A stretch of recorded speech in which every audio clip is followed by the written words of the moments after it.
is changing, the world's on fire. I want to do my part to inspire change.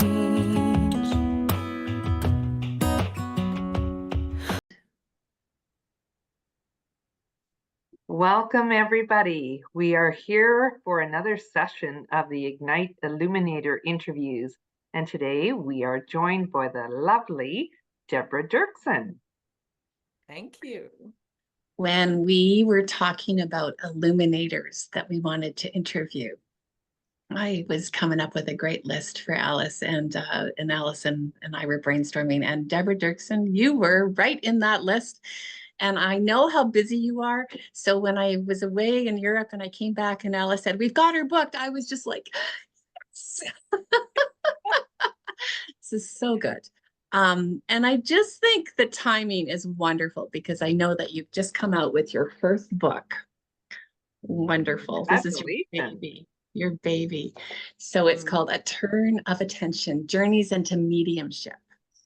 Now, I have been, I guess, would you call it a client? I've been a client in some group sessions, and I've had, there's 2 times now where I've had a small group of my intimate friends come together with Debra. And those experiences have just been full of blessings and love for each and every one of my friends that sat with us together. I even received those great blessings and love from witnessing strangers receive their readings in that roundhouse in Victoria with, like, a full packed house. But there's something about witnessing spirit coming through and connecting with loved ones that even when it's not somebody who's super connected to me, it just comes through in a way that just is so affirming of spirit is right there coming through in ways that are undeniable. And there's been a couple of things where you have just touched me deeply in my own grief, and sometimes wondering, sometimes for me it can feel like they're so far away. It can feel like, how come I can't hear them? How come I can't see them? How come I can't feel them? And you have brought, you're a bridge. You're a bridge that has brought those messages through in a way that is undeniable. And what a blessing and a gift that is. That's so amazing. And you actually just did a spirit thing right there, because this morning I was in full debate about the name of my podcast, because I already have A Bridge to Spirit. That's what it's called. Oh. And I was thinking of switching it to the name of the book, but I was asking Spirit, I'm not sure which is most appropriate. And you actually just answered it, because you don't know that I have videos called A Bridge to Spirit. And so you were just my answer. Oh, So that is just amazing that you actually said that. And then you reiterated it again. And I heard that. I heard Spirit speak that through you. That's amazing. Well, thank you, Maggie. I love that, because I'm very careful also with my clients. I'm a psychotherapist. I take that very seriously. And it's not every client that I refer to you, but when it's called for and when it's appropriate, that's how I describe you. Debra is a bridge to spirit. And I think if you opened yourself up to the possibility of connecting with her, you might be able to have something come through that would be healing and affirming for you.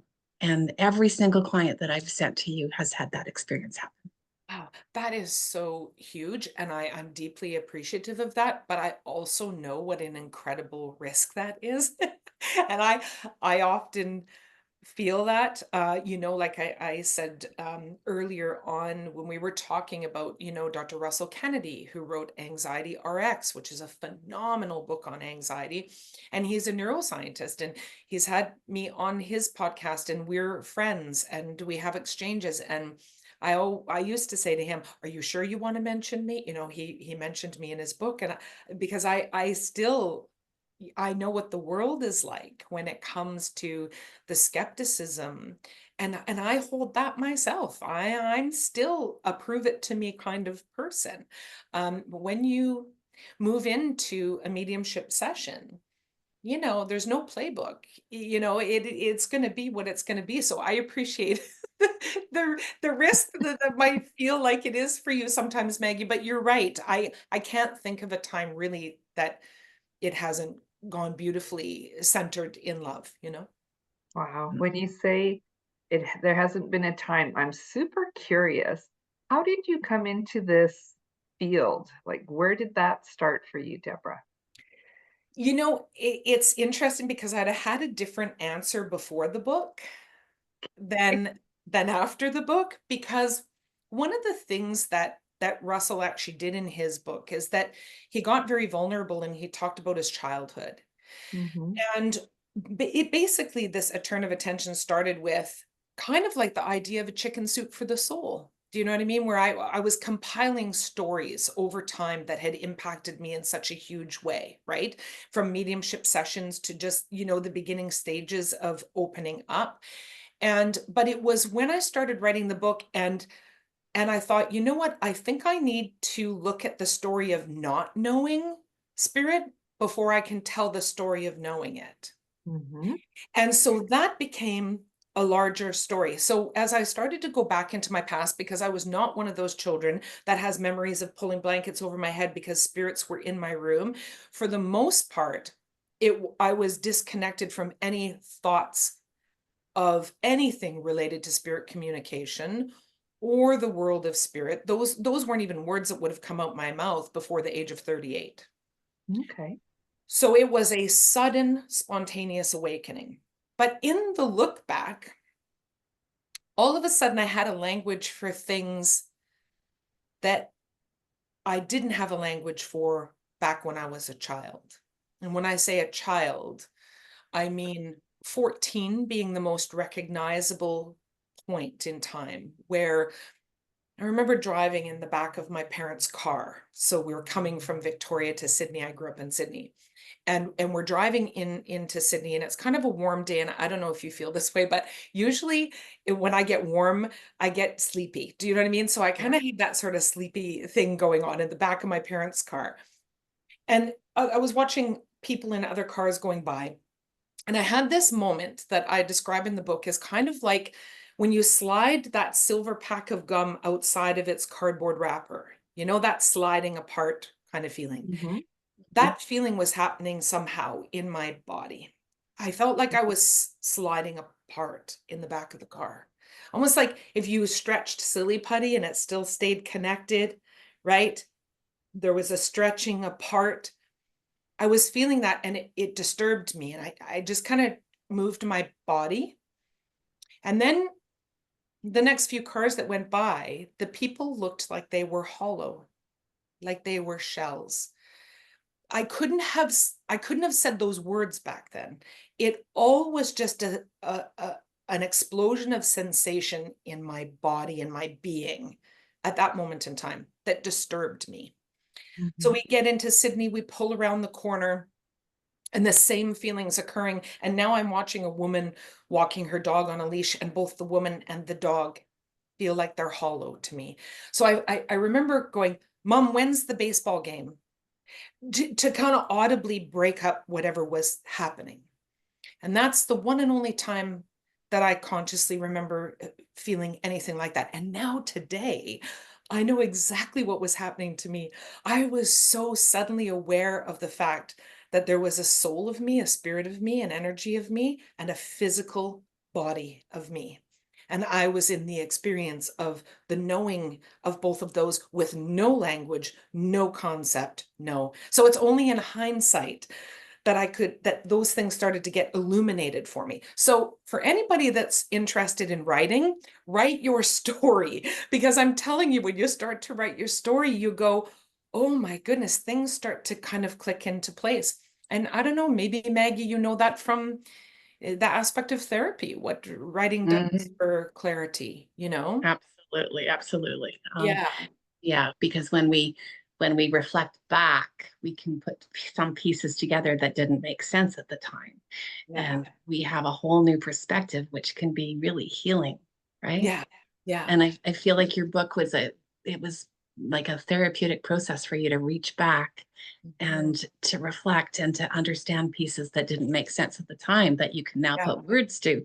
And you can see that spirit was trying, that this was your path all along. You just weren't ready for it until you, I don't know, until what? Until it burst 38. open and knocked you on the head. What happened? That there was a Knocked out. sudden awakening. Absolutely knocked out. I mean, when the actual awakening happened, I was 38. I was driving to pick up my daughter at school. And suddenly, audibly in the car, I heard a man starting to talk to me. And I thought, oh no, I've lost my I've lost my marbles.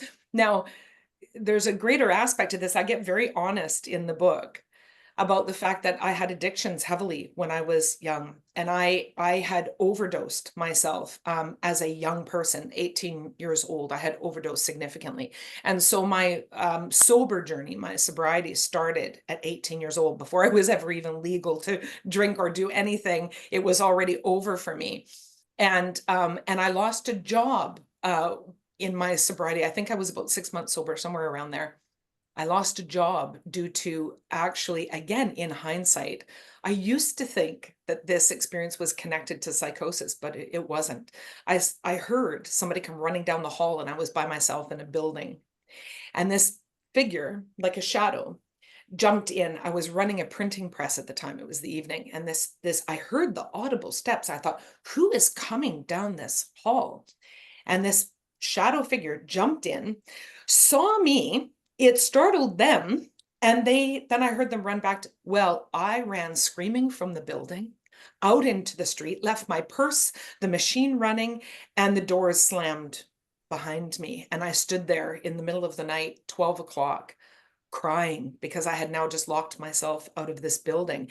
And what was that? And this entire time, I mean, we're talking about 30 years into sobriety, I still believed that that was just some psychosis that I had. But again, in writing the book, I went, Debra, that's the first time you saw someone. I wasn't using and high or drunk at the time. I'd been sober for quite a while at that point.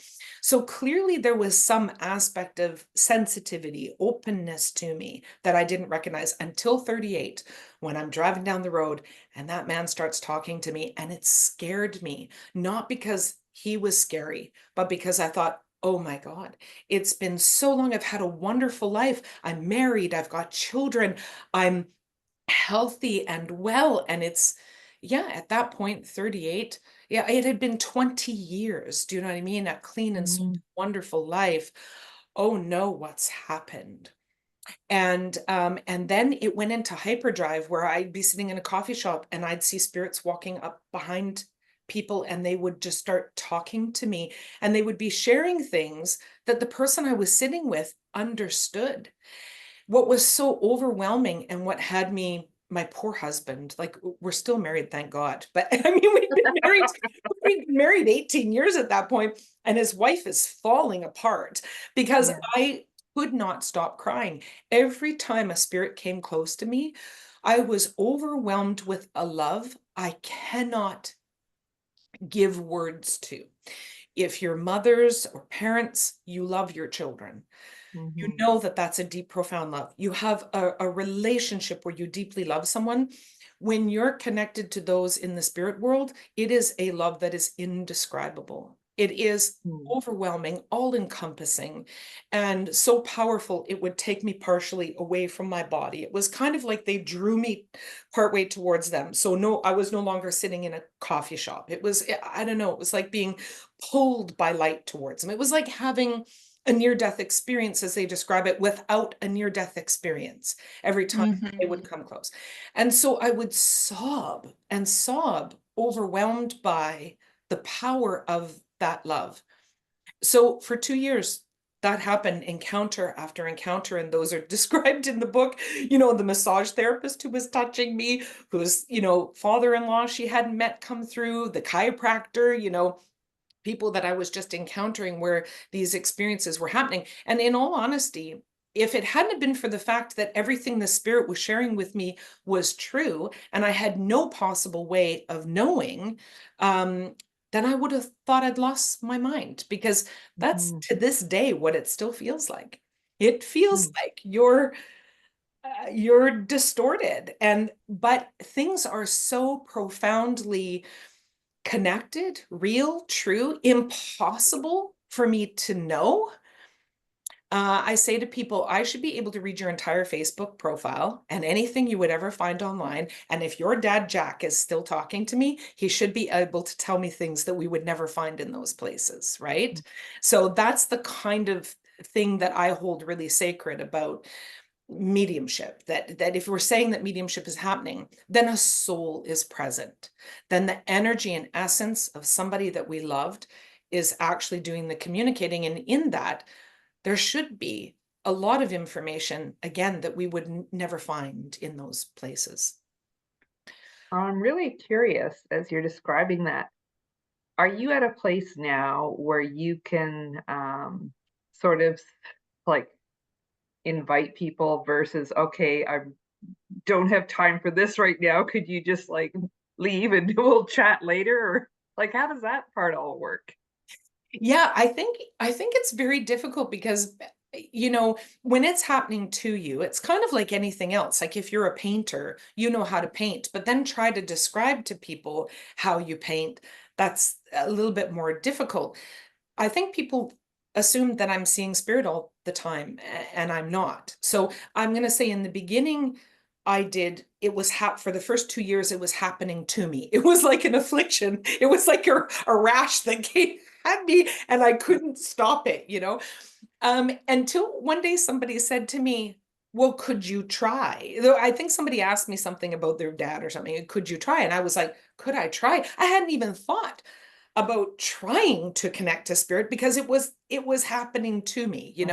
So it was, I remember the first time that I tried, do you know what I mean? Where my attention had to turn towards the spirit world as opposed to just kind of being grabbed by them. And that was, I think, a real big turn in everything for me, was to go, oh my God, I can turn my attention Mm-hmm. towards that, or I can turn my attention away from that. And so it just became, it's 16 years now, it became a process. Right. But what I've discovered over time, and what I say to people, my clients all the time, is that this isn't just happening to me. This is happening to all of us all the time. We just don't realize that it is. And if we learned kind of the mechanisms of what our exchange with spirit is, then we could start to see it in our own lives. It's as simple as a turn of thought. So you're at a stoplight, and you always go right to go to work, and you stop at that coffee shop. But this morning you turned left.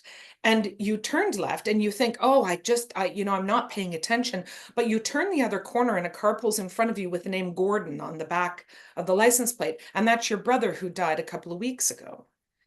Right. Do you know what I mean? So Gordon goes, I know that there's a license plate with my car. If I just get my sister to turn left instead of going right, then I can line her up. Do you know what I mean? So we're under the influence of that kind of thing all the time. And I think the more and more I explore this, the more our society explores consciousness.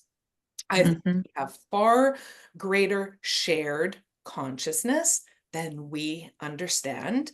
I think we are, there's a wonderful book called The Untethered Soul by Michael Singer. Yeah. Maggie, you've read I it? read it a long, long, long time ago. Oh, it's a please read for Yeah. anyone, because in all honesty, so he's repetitive in the book for good reason.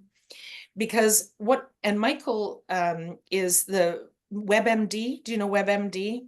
Yes. So WebMD is created by Michael Singer, the one that wrote The Untethered Oh. Soul. But he also wrote a book called The Surrender Experiment. So you want to read both. But he wrote The Untethered Soul while he was in the Surrender Experiment. But what The Untethered Soul does is it helps you to understand that you are taking thoughts. You're not just creating thoughts, you're receiving thoughts. Mhm, And mhm, so we are so personalized in our thinking. We think, I thought that. We have tons of shame related to our thinking, don't we? I mean, people are buried in shame related to their thinking. PTSD creates shame that people are buried in their thinking, all kinds of things. But also too, we can be in a mall or we can be near people and we can pick up literally the thoughts of other people. And when we don't know that that's occurring, we personalize those things and we think, but instead what we've done is we've actually just attached to that thought or we've integrated that thought as our own, right?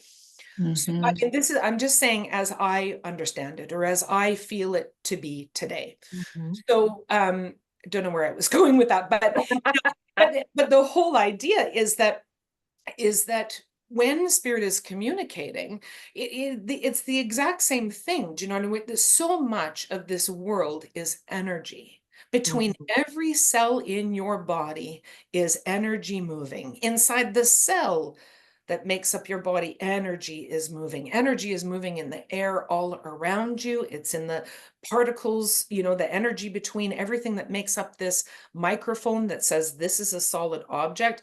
I mean, the world of energy is science. Do you know what I mean?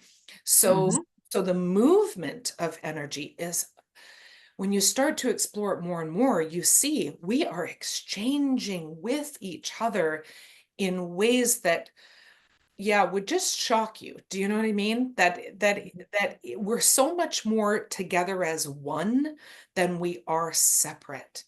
And the Mhm. more you can see that, the more shared you can feel about your experience with others, you know?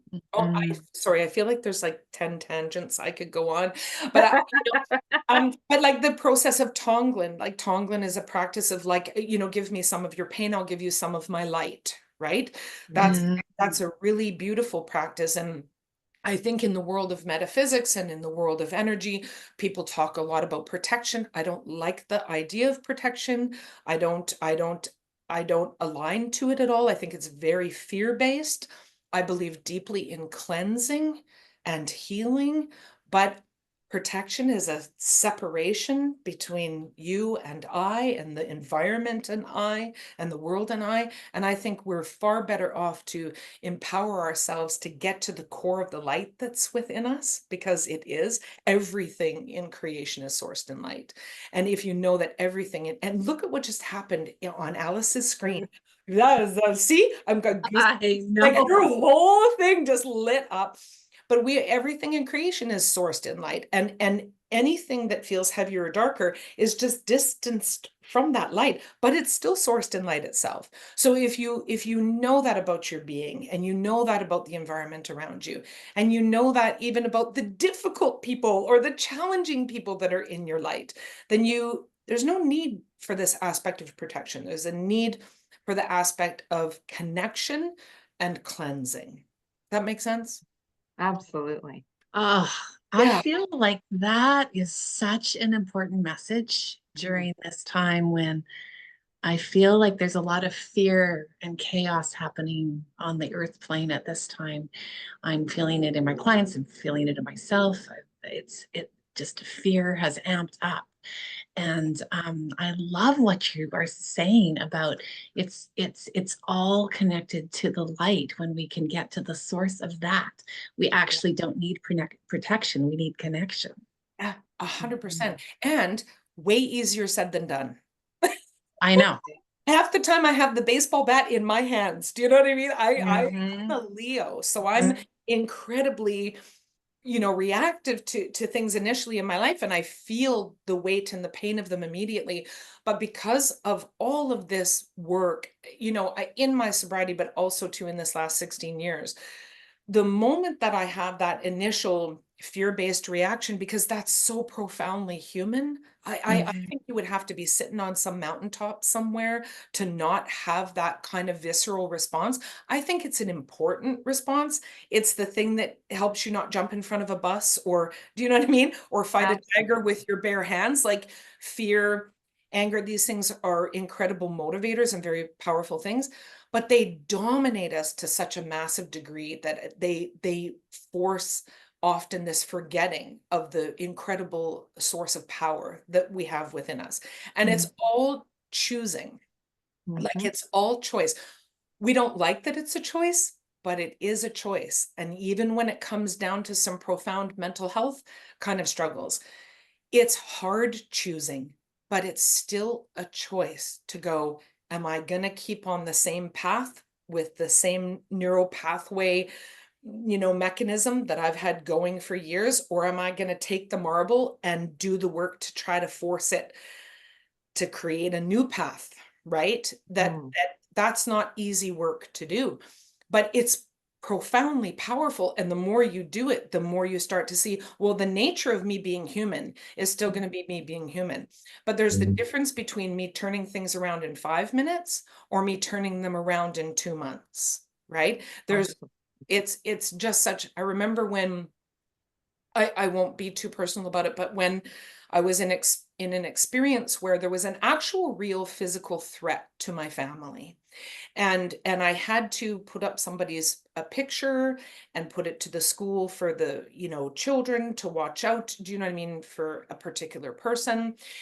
And I was terrified, like the fear running through me. I did all the right things. I did all the things that you need to put in place to kind of keep your physical self safe. And I remember getting done all of that. And then I went downstairs and I was standing by the printer and my body was just running with this fear. And then I heard this voice that said, is that how you want to feel about it? And I was like, but I have a legitimate reason to feel that way. Okay, but you've done everything you can do. So is this still how you want to feel about it? And I went, no. And I closed my eyes and I put my hand on my heart and my stomach. And I took 3 really long, deep breaths in. I didn't know what I was doing. This wasn't a plan. It was from that voice that said, is this how you want to feel? I had a choice to make. And on the 3rd breath, it was almost like my heart turned to like a filter in a fish tank, that just takes the sludge away. And after that 3rd breath, a large part of the fear was gone. And it was experiences like that that made me go, Debra, you're not at the whim of the circumstances of your life. You can experience trauma. You can experience legitimate, real 3D world, frightful things. But those external things do not dictate your internal experience of life. Dictate your internal experience of life. And there's tons of times I still rail against that, where I go, no, this is so unjust, or this is so frightening. But there's that part of me that knows, well, you can flail about, lady, as long as you want to, but at the heart of it that you can pull yourself into this moment and decide how you want to be about it. Like right now, you're safe and healthy and well, and none of the stuff that your imagination is putting forward is happening to you, probably never will. So get right with this, So it's just layers upon layers of all of that work and this profound connection to, like I said, the untethered soul. There's the thought mind is not who you are. That's not who you are. You're this radiant, soulful, eternal energy that is just vibrating with this peace and contentment and deep wisdom right in there. But we're so noisy, it's hard to get to. Yeah, I think of it as a lot is conditioning, and our cultural conditioning is very fear-based, and many of the religions and faiths are fear-based. And so when you were talking about the idea of protection, it's almost ingrained within us that we need to protect ourselves against evil and demons and forces and etc. And so when you were talking about the idea that even within those entities or experiences, they contain a source, a code of love and light. And to connect that, I often feel if I can stay connected to source energy, it's so big, it's so powerful, and it just radiates out of me that nothing evil can really touch that. Like you can't take down infinite source energy. No, right? you can't. And Yeah. like, that's the ultimate creation. And so, and it's so funny that, again, here we are aligned with our colors today. And what you just said is actually an example of what just happened this week. Like, the book came out and I was excited. And then all of a sudden, there was 1 star. Mm, Somebody bought the book and put 1 star. mm, And of course, the ego wants to engage and go, what? Do you know what I mean? But I thought there's something behind this. And I found out just yesterday that it turns out it was a profoundly, deeply, intensely Christian person mhm. that's done that. And so at first, my immediate thing was to go into hurt and see Fight and mode. and just to feel but really what's behind that for me is fear. It's Mhm, very scary when there's a dominant, not all Christians, but there is a dominant portion of Christianity that says who I am inherently is an evil being, that mhm. somehow I am it could be just, you could be somebody who sages. Unfortunately Yeah, once had a girlfriend, leave a relationship with me very early on, because of my husband's indigenous culture and the saging that we wanted to do. Like, some people's fear around those things are so deeply embedded. It is yeah. absolutely heartbreaking. But what I realized yesterday was that I was adding fear to fear. And so Mhm. literally, again, within 10 minutes, I was like, Debra, what are you doing? Like, why are this person is suffering to a degree that you do not suffer. They are so afraid of the repercussions of the afterworld. They are so afraid of offenses to the God that they believe in, that they really want to undo what you're doing. They're deeply in fear. Why would you join them? Why, Yeah. why would you join them in fear? That would only be your ego driving in the same vein that they're driving. So get off the bus. Do you know what I mean? Mhm. They, That's not your bus. that's not my bus. And also too, that person is hurting at a level that I can't connect to. Do you know what I mean? Mhm. Yeah. So it's again, it goes back to that, is if I believe in the eternity of the spirit, and I believe that there's a higher being, that there's a God, a universal deity, an energy, a consciousness, that I know in every cell of my body is profoundly compassionate and unconditionally loving, then I either align to that or I don't. And again, it's a moment to moment decision, Mhm. right? Whether to be in the Absolutely. argumentative humanity of that, or to go, Yeah. and I have to say, and have empathy for myself when I am in that place, because you're just, until you, Because we're human. you're human. That's Right? right. Yeah. You know, I mean, mhm. Deborah, some of the most profound stories that I read in the book and that I've experienced with you have been stories where humans have hurt each other, parents have hurt each other, things were left unfinished. There was difficulty, there was trauma, and when spirit has come through in a way that is undeniable, Yeah. there has been some healing beyond the physical human plane to reach through and in just profound ways. And I wonder, can you think of any of that you could share with us today? Yeah, I think I see it every day. And so, when you talk about proof, so there's a part in there. The title is Concrete Proof. And I'm just gonna tell you that because this is how amazing spirit is. So I'm sitting with a girlfriend once, and now her grandmother's gone 40 years. Mhm. And suddenly her grandmother is beside me. We're just talking, and I see this headstone, and the right hand number of the headstone is blurred out. And this woman is saying to me, it's wrong. It's wrong. And so I paused my conversation with my girlfriend and I said, this is really weird, Yvette. Your grandmother is here, but she's showing me a headstone. Yvette says, oh my gosh, my mom is doing her mom's headstone right now. She's never had a headstone, but she's doing it right now. And so I turned back to the grandmother and I just was quiet for a moment and I said, Yvette, the death date's wrong. And she says, no, Deborah, it's not. It's being sandblasted tomorrow morning. The stencil is already cut. So I thought, okay, am I wrong? And so I turned back to the grandmother and I said, she's showing me like a flower, like a single flower. Yvette says, yeah, my mom just added a single rose to the headstone. I said, Yvette, I'm sorry, I don't know what to tell you, but the death date is wrong. She says, okay, Deborah, you should give me the eye roll. I'll check it out when I get home. Long story short, the death date was wrong and they had to recut the stencil. And so her mom stopped it within hours of it being sandblasted.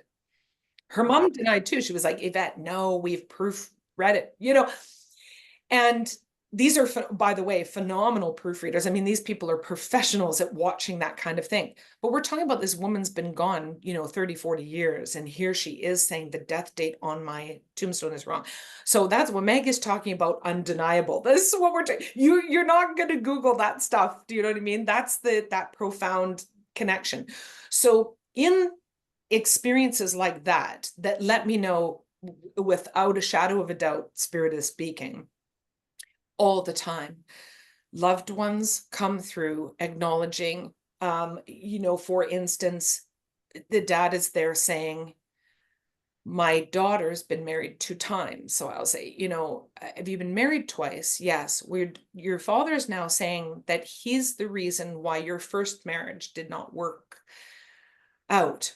What do you mean? And then I'll say to the father, tell me more about that. And I'll say, well, he's talking about something happened when you were 5. And then my client cries, my dad left us when I was 5.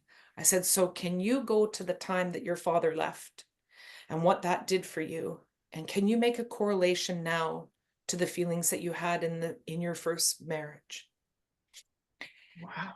So there is you cannot, nothing is cookie cutter. No 2 suicides are the same. No 2 abusive relationships are the same. No 2 parental relationships. They are not the same.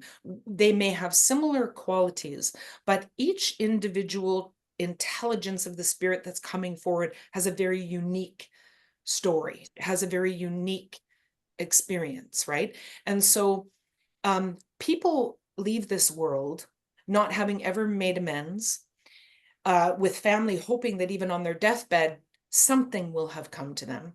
Mm-hmm. And some of those loved ones will come forward and say, when I was in my 40s, I knew, I tried to sober up. Let's say I tried to sober up, and I didn't make it and I failed. And I feel terrible for that, but I could have tried harder. And what breaks my heart is the souls that come forward that go, I had no idea. I had no idea until I died how toxic my words were, how bitter my tongue was. The thing, so a mother will come forward and put literally, I can feel the taste of bitterness on my tongue, like terrible metal kind of bitterness. And I'll say, do you have a lot of problems with your mother? My client will say yes. And I'll say, but in the way that she spoke very harshly or said very painful things, yes. And this is, obviously my client is feeling that the mother is acknowledging this. But then the mother goes, some people live blind. I mean, they honestly, we think, how is it possible that someone cannot know the hurt or the pain they're creating? But I am telling you, a large amount of people do not have any idea the impact that they're having. They're so much in survival themselves, and they're so geared towards self-preservation that they actually have no conscious connection to the aspect of how their words are hurting their children or their partner. They are so trapped inside their own narrative. And that's what trauma does. That's what deep mental health issues do. Mm-hmm. But in the larger scope, and I know that this is going to seem a little bit challenging, maybe to some people that are listening to this, but I fully believe after all this time now that the experiences that we have, even though they're harsh, unkind, abusive, sick, some are so sick that we can hardly wrap our heads around it. I know that many of the conditions that we come into I don't mean that we've agreed to them, but that say I needed to understand the depth of self-love. If I was in, in spirit and I went, okay, I'm going to have another earth journey and I want to experience the depth of what it is to find self-love. I didn't find it last time. I couldn't reach that point. Then you're going to encounter conditions that keep love separate from you, that provide a position of force for you to go inward. Do you know what I mean? There's going to be A circumstances. contract, yeah. Yeah. So I believe very few things are set in stone. I think there are going to be things that you're going to encounter at certain times as kind of markers. But I think that everything else is quite fluid, actually. It's quite fluid, but that there's a theme to it. So one of the themes of my life, I think one of the primary ones, which is hysterical, is that I was never believed as a child. And even when I had a voice and I spoke up, I was never believed. And there's lots of times I didn't even believe myself. So this profound disbelief or distrust of self, of even using my words to say X, Y, and Z has happened to me and nobody believing me, to not being believed. I work in the fullness of not being believed every day of my life. So in my healing journey, I came to my theme is to thine own self be true, right? So if you know it in your heart, and yes, you've done the work and you've checked it out, then just stay centered to yourself. Do you know what I mean? You could be faced with a whole bunch of things that are telling you no, but your gut is telling you yes, then just trust your yes. Do you know what I mean? Or conversely, trust your no.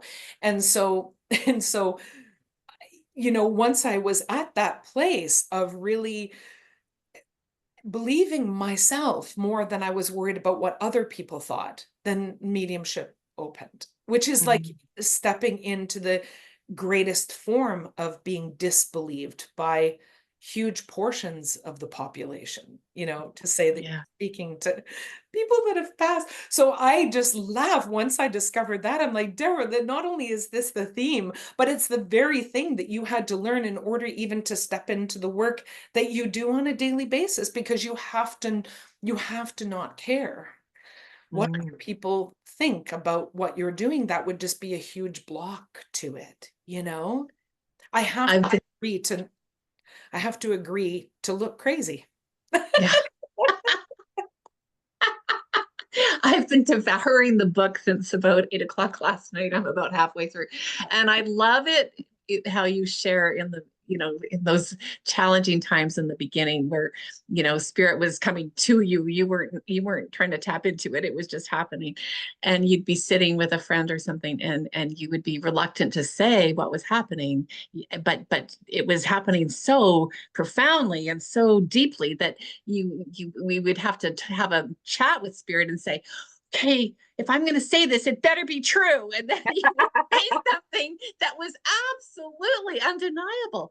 But sometimes it wasn't that easy, because somebody would say to you, I'm thinking of the one where it was your friend and you kept saying M.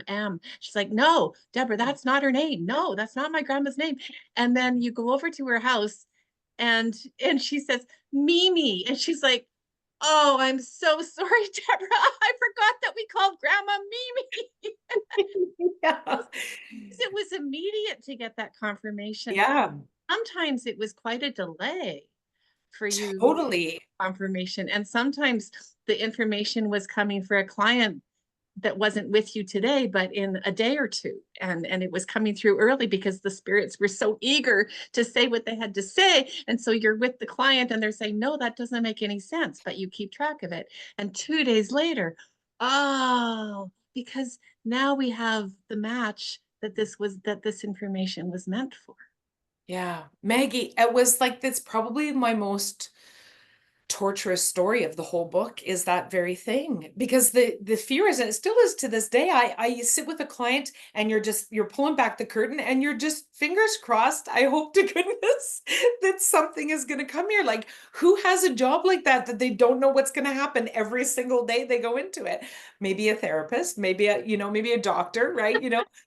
But it is such you're on the cliff edge every time. And I tried to come from just such a deep place of faith in the Mm. cliff edge feeling. Do you know what I mean? In that feeling of like, Debra, just trust. But it's the experiences that I've been through, like what you're talking about, that have increased that faith.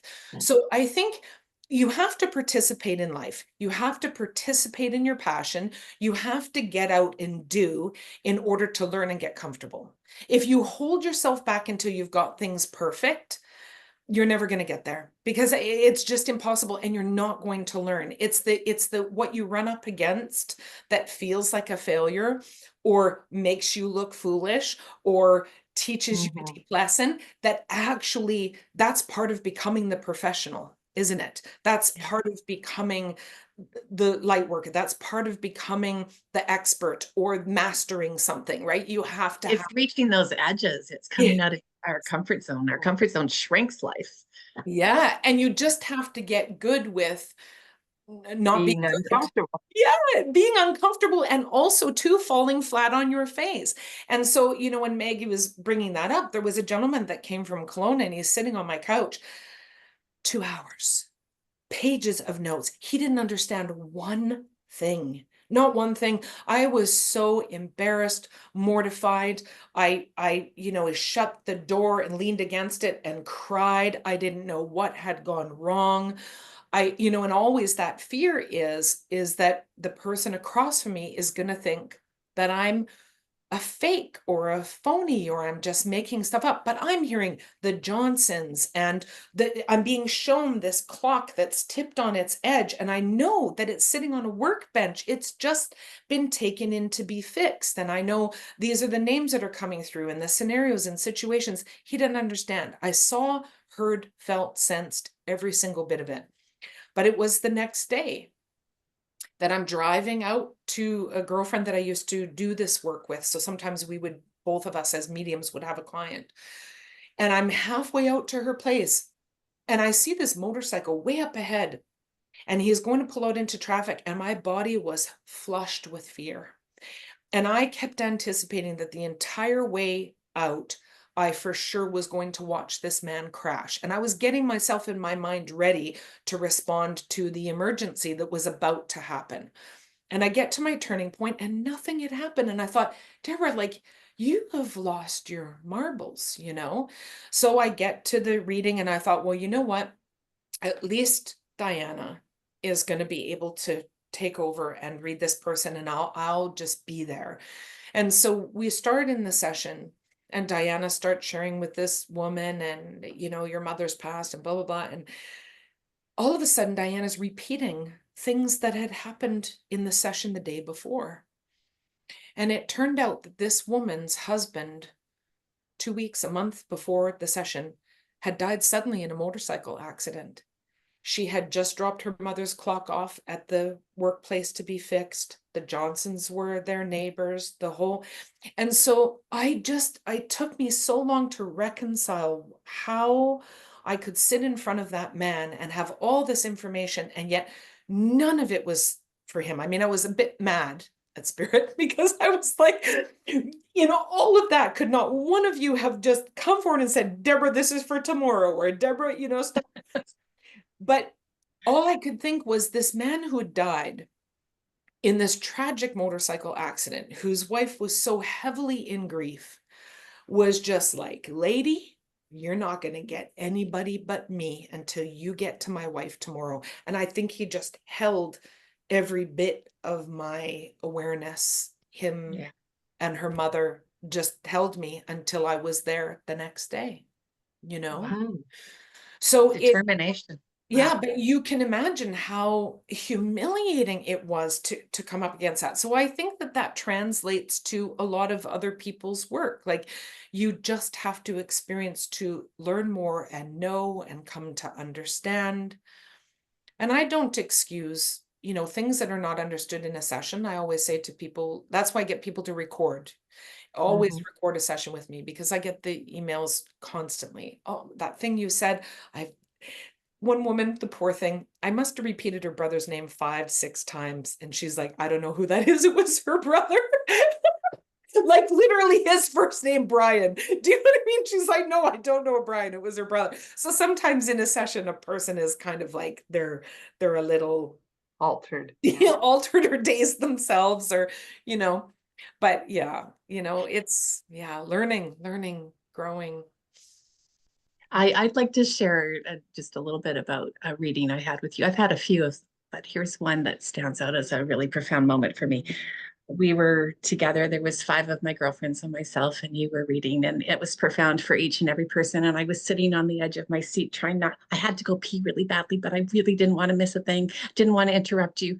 And I was just loving like to be with 5 of my girlfriends and hearing from their grandmothers and their grandfathers and their fathers, and like just so many things. A girlfriend of mine had had a cousin murdered, and I had no idea, none of us did, in the room, and it came through in the reading. And I mean, it was just profound. So I'm sitting on the edge of my seat and holding my pee in because I don't want to disturb anything. And then finally you take a breath and I say, Debra, I have to go pee. And I didn't want to interrupt you. And you say, Maggie, go pee. You can't interrupt spirit. And so I go pee and I come back in the room, and you say, Maggie, what is it with you and rainbows? And all 5 of my friends laugh because they're like, Glenda is my soul sister who died on her daughter's 12th birthday 15 years ago. And rainbows are just a thing at every death anniversary, at every birthday, at every goddess retreat. Like just in undeniable ways, the rainbow has come through again and again and again. So I start to cry because it's just so wonderful for you. Like I know it and my friends know it, but it was wonderful to have it acknowledged.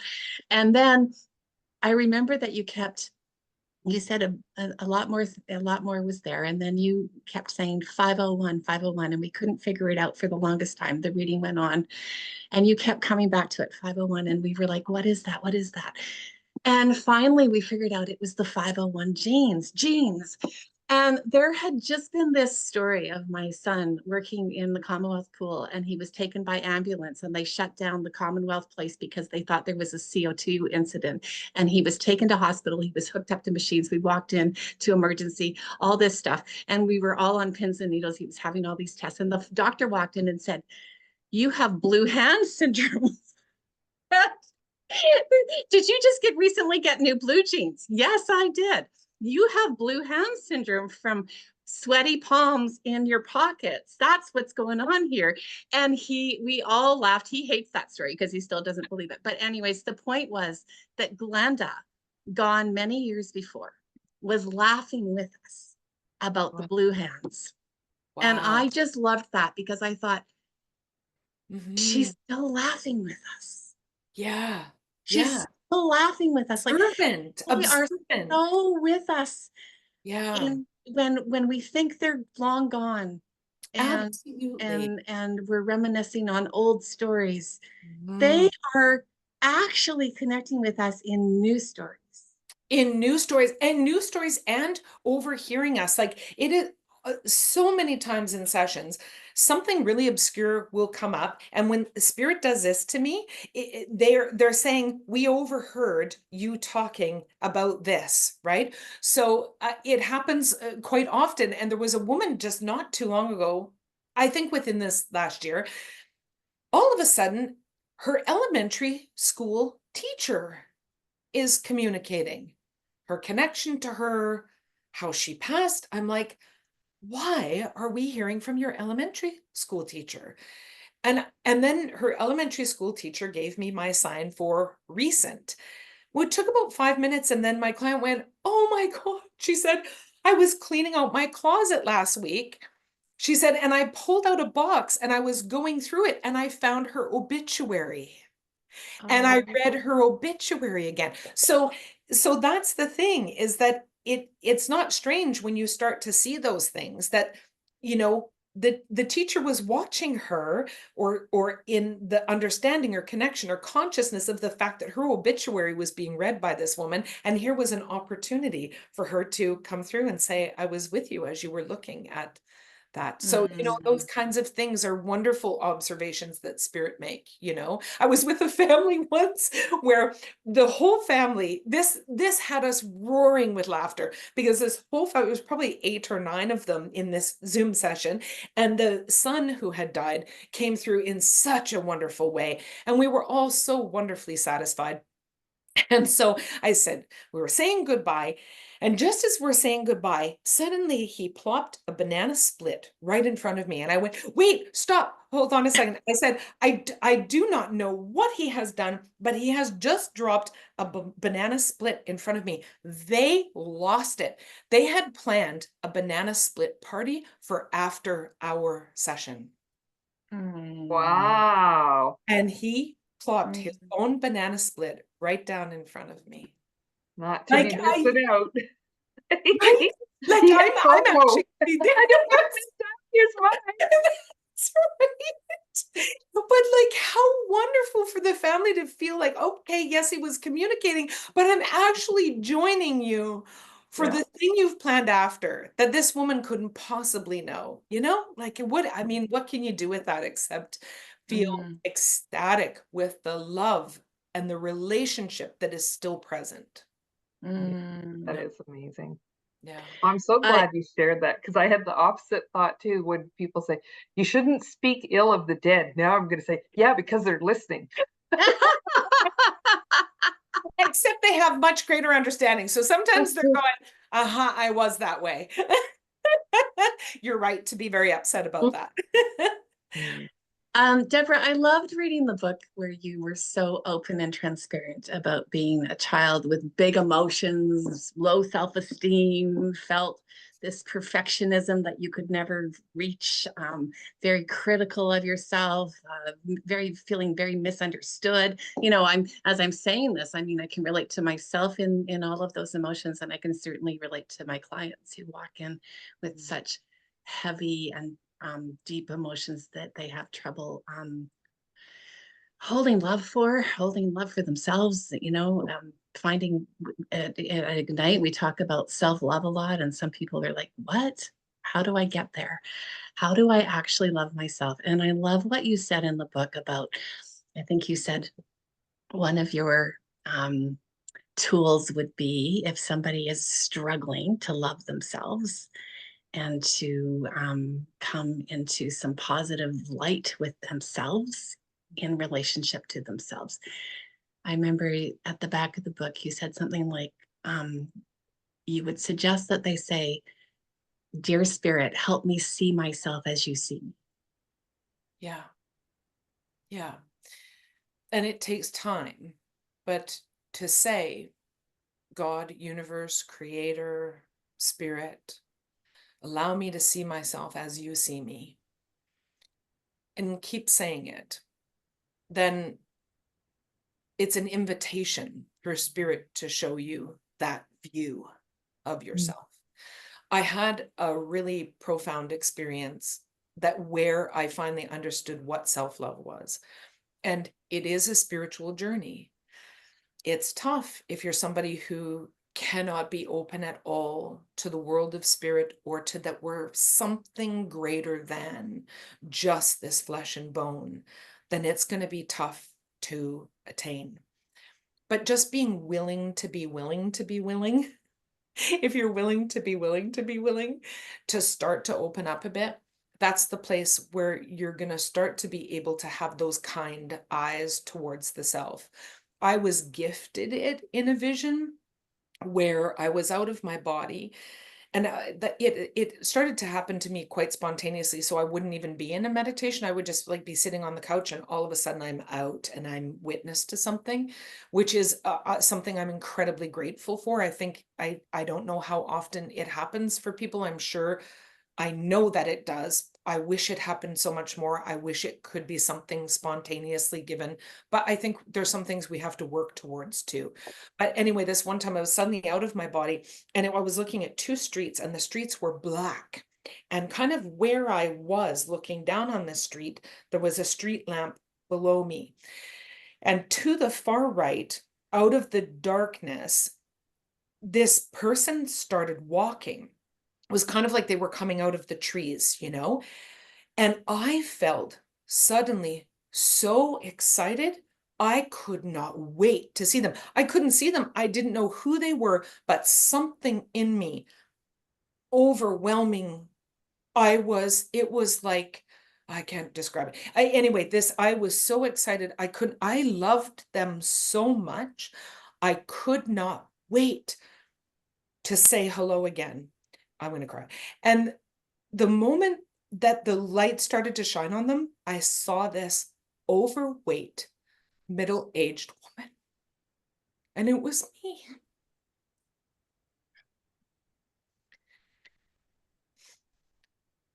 And then in that moment, I knew not only how we're loved, but how we're supposed to love ourselves. But it's that view, it's that place of the soul that goes, oh, sweetheart, you're trying so hard, but you're doing such a good job. You're still here on the earth. It's difficult. You've had sick children. You've had back surgery. There's been all kinds of trauma and things in life, but you're doing your best. I love you so much. And so I never, from that moment, I have understood what loving myself meant, which doesn't mean that I always like myself, but I've understood what loving myself meant.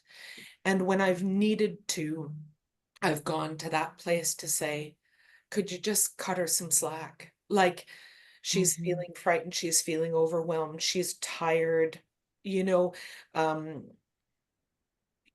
just there's a self-empathy that is gained from that vantage point. And it also gave me the ability to see it even deeper in other people. But, that's how we are loved. That's how we are loved by spirit. That's how we are loved by our loved ones who have passed on into the world of spirit, that they've left the physical conditions of the body, the complicated mind, the trauma, the pain.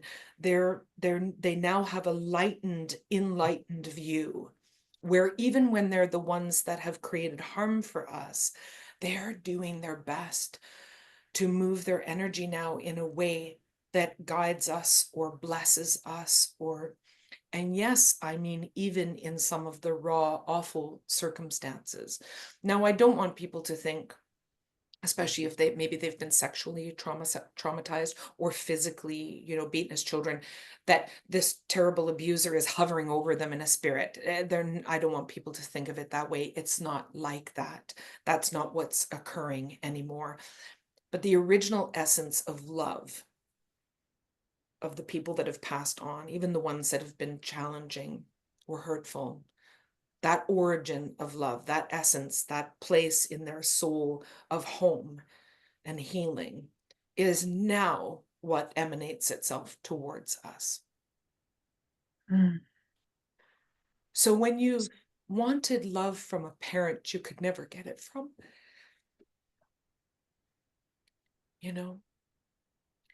it's there.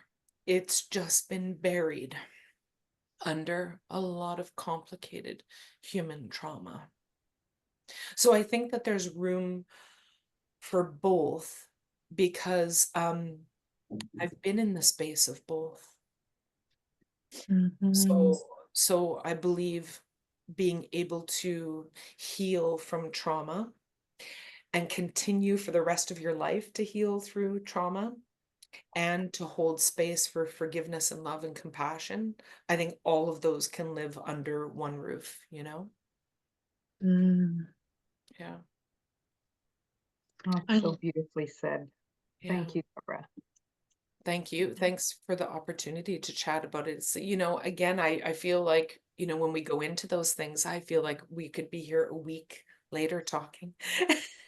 Absolutely. And I really trust that everything you've shared today is exactly what people need to hear, because it is so easy to get lost in, like you say, the human experience and all the relationships we have with people. And we forget that all of us are connected to source energy. And I really agree 100% with all of the conversation around the karmic experiences and the lessons that we come to this planet for. And we come with our pods and we all have our roles to play. And once we recognize that and can go to the place of, and our higher selves are also having a conversation, right? Yeah. About oh, I did this and you did that, and that was to help you learn this lesson, and et cetera, et cetera. And yeah, sometimes people pass without having that conversation, but Yeah. I know that in the next dimension, they're having those conversations, right? Absolutely. Absolutely. And I think just being able to talk and explore it all lets us develop more compassion for those that are hateful and hurtful. Do you know what I mean? Because hateful and hurtful is nothing more than a being that's separated from the core of themselves, Mhm. right? Mhm. Yeah, Maggie and I talked about that the other day. We were talking about all the separation and division that's happening in the world, and the idea of coming back to love and sending love to those people, and especially, decision makers and people who are determining whether wars are going to happen or continue. And we see all these atrocities. I feel like they've lost their connection to source and they're just operating in this other dimension. And sometimes they don't even know they're in that place, right? And so Yes. we just keep sending them love and sending them love and sending them love. And the more people who do that, I think that's where change can happen, Yeah. because a person could wake up one day and suddenly be like, oh, Yeah. I feel like they're And having an epiphany. And change can be one person. Like, we don't have to think in such a grand scale. This earth has always been a place of conflict. There's never a Hmm. time that in recorded history where we haven't looked at some aspect of the earth warring, some aspect of division, whether it was between culture or race or sex. That just seems to be the nature of this plane to the valleys and hills, times where it's been better and times where it's been worse. And I really think that this is school. That Hmm. what better place to come up against the conditions of constriction and pain and strife. It's the nature of what's here. I mean, for heaven's sakes, the earth freezes and then the seeds have to push up against through the thaw. Do you know what I mean? But don't we look at seeds with absolute wonder that we Hmm. go, okay, how did that seed become this incredible flower with all its intricacies at the top of it when seemingly everything was against it? It came through Mhm. the rock, through the stone. It forced its way through the harshness of the seasons. Well, really, is that any different than what we're presented with? But the seed knows its organic material. It knows its makeup. It knows what to seek, right? It goes, oh, the light is over here, and I'm gonna, move my energy towards it, and we're gonna meet, and that's where growth is gonna occur. Or the water that feeds me and nurtures me is over here, and so I'm gonna gravitate my energy towards that and draw that in, right? So really, Mhm. is it different?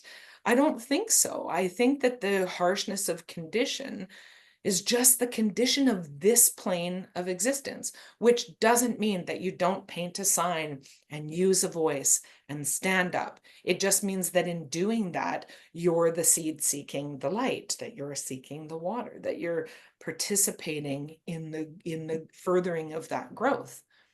At least that's how I see it. So I think that I mean, there's so much that I detest in my humanness. There was a beautiful trans man had this wonderful dress on this morning. I can't remember his name right now, but he wears a full beard and hair and everything. He had this beautiful heart pink dress on.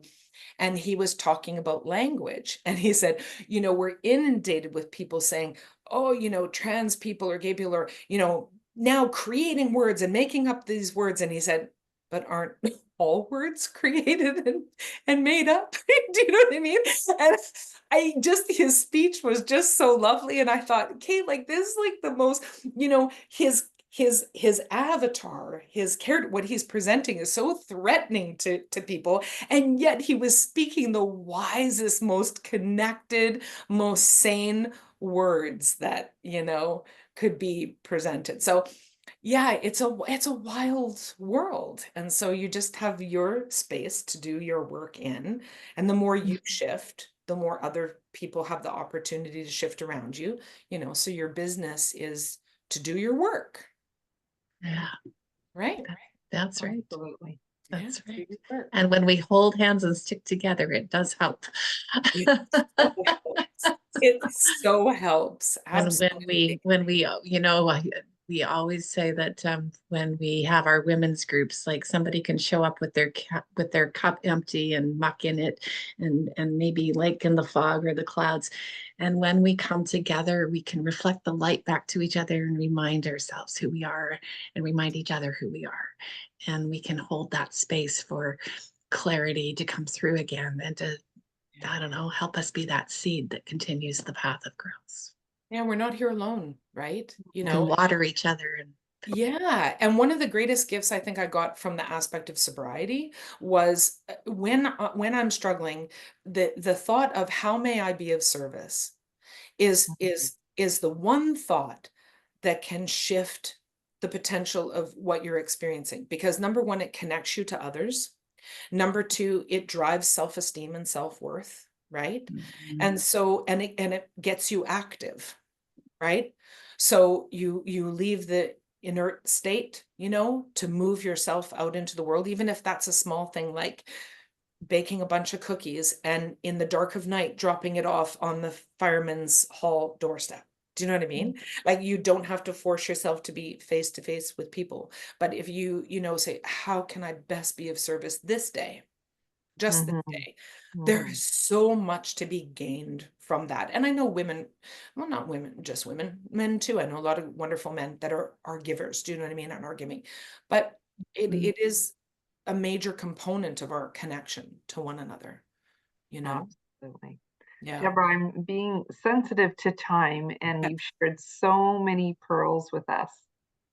I'd really love to know, when you're feeling up against something and really stuck in a situation, do you have a go-to song or a mantra or prayer or something that just helps you move yourself forward? And if so, what is that?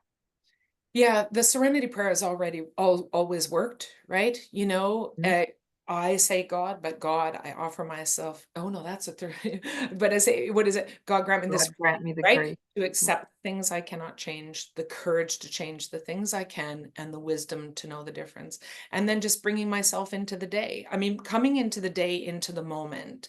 Most of our stress and duress is about future projection and past regret or challenge. So if I'm present, I always say, be where your hands are. Be where are my hands? Oh, I like that.